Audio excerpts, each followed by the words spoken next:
আজ নেতাজি সুভাষচন্দ্র বসুর 128তম জন্মদিন। তো এই জন্মদিন উপলক্ষে আমি নেতাজি সুভাষচন্দ্র বসুর এক অসাধারণ রোমাঞ্চকর কাহিনী আজ বলবো।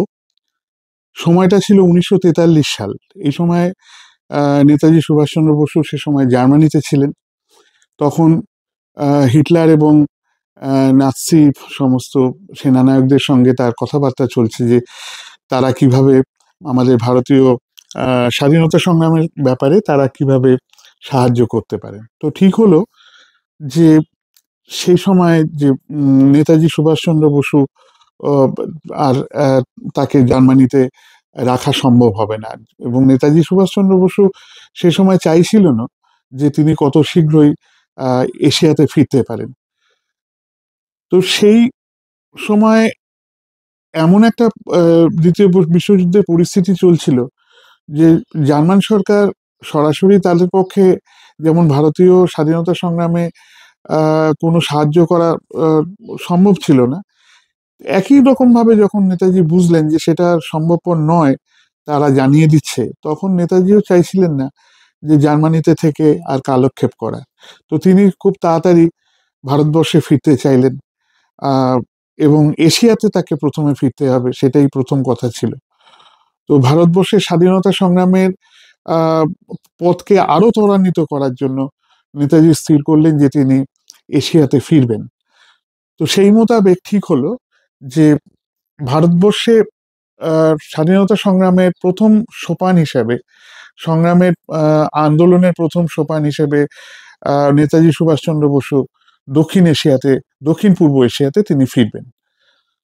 তো জার্মান সরকার এই সময় ঠিক করলো যে নেতাজি সুভাষচন্দ্র বসুকে তারা আহ মাদাগাস্কার পর্যন্ত তাদের ইউবোটে করে বা সাবমেরিনে করে পৌঁছে দেবে, এবং সেখান থেকে জাপান সরকার তাদের আরেকটি সাবমেরিনে মাদাগাস্কার থেকে তাকে সুমাত্রাতে নিয়ে আসবে।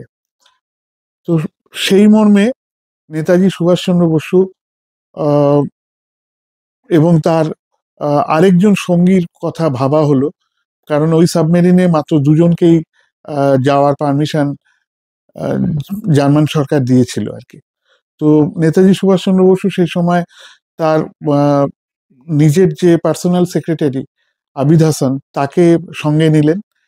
তো ঠিক হলো যে 8ই ফেব্রুয়ারি কিল আহ, নৌ নৌ বাহিনীর একটি আহ, বন্দর থেকে, তার নাম ছিল কিল, সেইখান থেকে জার্মান সাবমেরিন ইউ-180 নেতাজি সুভাষচন্দ্র বসু এবং তার সহযোগী আবিদ হাসানকে নিয়ে এই দক্ষিণ পূর্ব এশিয়ার দিকে রওনা হবে, যদিও তাদের গন্তব্যস্থল মাদাগাস্কার।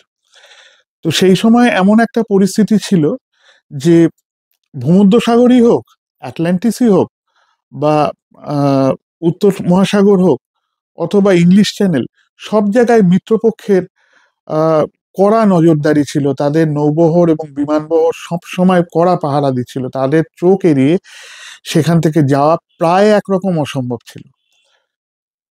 তো কিন্তু নেতাজি সুভাষচন্দ্র বসুর আহ, এই রাস্তা ধরে না যাও, না মানে যেতে পারলে তিনি দক্ষিণ পূর্ব এশিয়াতে পৌঁছতে পারবেন না, এটা জার্মান সেনানায়করা যেমন বিশ্বাস করতেন, নেতাজি সুভাষচন্দ্র বসু ভেবেছিলেন যে এই পথ যতই বিপদসংকুল হোক না কেন তাকে এই পথ ধরেই যেতে হবে, কারণ বিমান বাহিনীর সাহায্যে যদি যান তাহলে তিনি আরো তাড়াতাড়ি ধরা পড়ে যেতে পারেন। তো সেই আহ, মানে যে এ ঠিক হলো যেটা যে তাকে 8ই ফেব্রুয়ারি রওনা হতে হবে। তো ঠিক সেই 8ই ফেব্রুয়ারি 1943-এ তিনি কিল ওই নৌবাহিনীর ঘাঁটি থেকে তার সেই সাবমেরিন ইউ-180 সেখান থেকে ছাড়লো।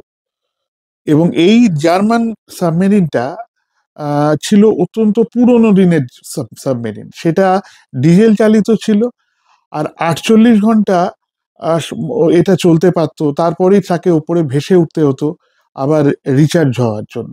রিচার্জ করার সময়, এই ভেসে ওঠার সময়তেই কিন্তু তার সব থেকে বেশি বিপদটা দেখা দিত, কিন্তু উপায় নেই, এই সাবমেরিনেই তার জায়গা হলো।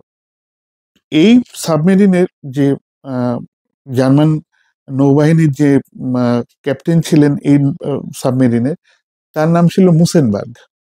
এই মুসেনবার্গের অধীনেই কিছু জার্মান নৌসেনা যারা এই সাবমেরিনে আহ, সেই সময় ছিল, তারাই কিন্তু নেতাজি সুভাষচন্দ্র বসু এবং আবিদ হাসানকে নিয়ে তারা কিল বিমানবন্দর কিল নৌবাহিনীর বন্দর থেকে তারা রওনা হয়। তো এই যে তারা একটা উম, এমন একটা জার্নি শুরু করেন বা এমন একটা অভিযান শুরু করেন, যে অভিযানেতে পদে পদে তাদের মৃত্যুর হাতছানি ছিল। কারণ সেই সময় মিত্রপক্ষের এই ডেস্ট্রয়ার, ক্রুজার এবং ডেপথ চার্জ, যেটা সাবমেরিনকে ধ্বংস করার জন্য জাহাজ ব্যবহার করে, এবং তার থেকেও ভয়ঙ্কর উপকূলের বেশিরভাগ অঞ্চলগুলো আহ, এই মাইন পাতা ছিল সে সময়, এবং তার একটি ধাক্কা হলে আহ, যে কোনো জাহাজ, সাবমেরিন এটা ডুবে যেতে বাধ্য। এরকম একটা পরিস্থিতিতে সেই সাবমেরিন যাত্রা শুরু করলেন নেতাজি সুভাষচন্দ্র বসু এবং তার সহযোগী আবিদ হাসান। এই সাবমেরিনে যেখানে তাকে, যে ঘরটিতে তাকে থাকতে দেওয়া হয়েছিল, সেটা একজন মানুষের দাঁড়ানোর জন্য যথেষ্ট উচ্চতা সম্পন্ন ছিল না। এত কম জায়গা ছিল যে যে পাশাপাশি দুপা হাঁটারও তার সেখানে জায়গা ছিল না। এবং এটা যে স্বাভাবিকভাবে বোঝা যায় যে একটা সাবমেরিনের মধ্যে থাকলে দিন রাত আলাদাভাবে কিছু থাকে না, সবই তার কাছে একরকম থাকে। অত কম জায়গার মধ্যে নেতাজি সুভাষচন্দ্র বসু এবং তার সহযোগী আবিদ হাসান সেইখানে দিনের পর দিন সেখানে ছিলেন। এবং যখন এই জার্নিটা শুরু হয়, তখন আহ, তার ঠিক আগে জার্মান আহ, আহ, পররাষ্ট্র দপ্তর এবং জার্মান সরকার একটা কাজ করেছিলেন। সেটা হচ্ছে যে নেতাজি যে জার্মানিতে আছেন তার বহুবিধ বক্তৃতা রেকর্ড করা হয়েছিল, যাতে তার ওই সাবমেরিন ভ্রমণের সময়টায় এইগুলো জার্মানি থেকে ক্রমাগত তারা প্রকাশ করতে পারে। তাতে অন্তত মিত্রপক্ষের ধারণা হবে যে সুভাষচন্দ্র বসু এই সময় জার্মানিতে আছেন।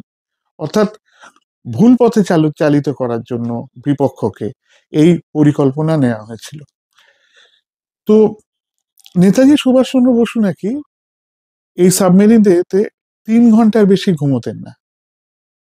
বাকি সময়টা তাহলে তিনি কি করতেন? আবিদ হাসান লিখে গেছেন যে এই রোমাঞ্চকর যে তার এই যে একটা বড় জার্নি, যার পদে পদে সময়ের প্রত্যেকটা সময় মৃত্যুর তার হাতছানি ছিল, সেই সেই সময় কিন্তু তিনি অকুত ভয় থাকতেন, অসংখ্য চিত্রে থাকতেন, নিঃশঙ্কভাবে থাকতেন।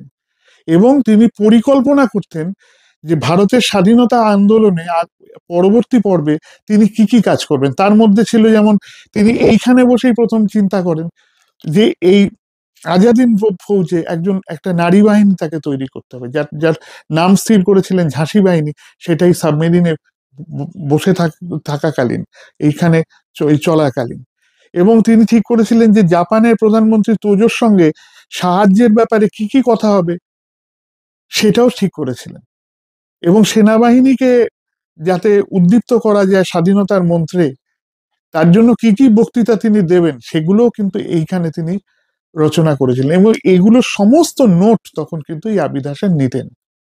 আবিদ হাসান এই সময় খুব কম, এই সময়টা, এই কম পরিসরের মধ্যে থেকেও আবিদ হাসান নেতাজিকে দেখে এবং তার জীবন দিনলিপি যেটা ছিল জীবনে, তা যা তিনি দিয়ে গেছেন, তা মানে আজ পড়লে মনে হয় যে নেতাজি সুভাষচন্দ্র বসু কত আগের দিকে তাকাতে পারতেন। তো যাই হোক, এক একটা সময় এমন এসছে যখন দেখা গেল যে আহ, কোনো বিপক্ষের যুদ্ধ জাহাজ তাকে দেখে ফেলেছে।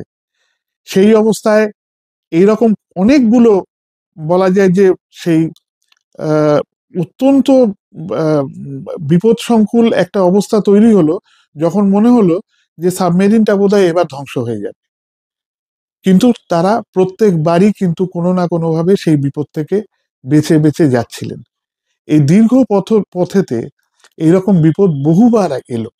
একবার তো এমন হলো যে শত্রুর জালে একেবারে এই সাবমেরিনটা পুরো পড়ে গেল। এবং এই জার্মান ক্যাপ্টেন মুসেনবার্গ তখন ঠিকই করলেন যে একরকম তারা আত্মসমর্পণ করলেন। এই সময় বলে রাখা ভালো যে এই নেতাজি সুভাষচন্দ্র বসু একটা জার্মান নেভির পোশাক পরতেন এবং তিনি চোস্ত জার্মান ভাষা জানতেন এবং তার পরিচয় ছিল জার্মান নৌবহরেরই, এই সাবমেরিনেরই তিনি একজন অফিসার, অর্থাৎ ধরা পড়লে তিনি ওই পরিচয় দিতেন। তো সেবার কি হলো, খুব অল্পের জন্য এই সাবমেরিন রক্ষা পেল।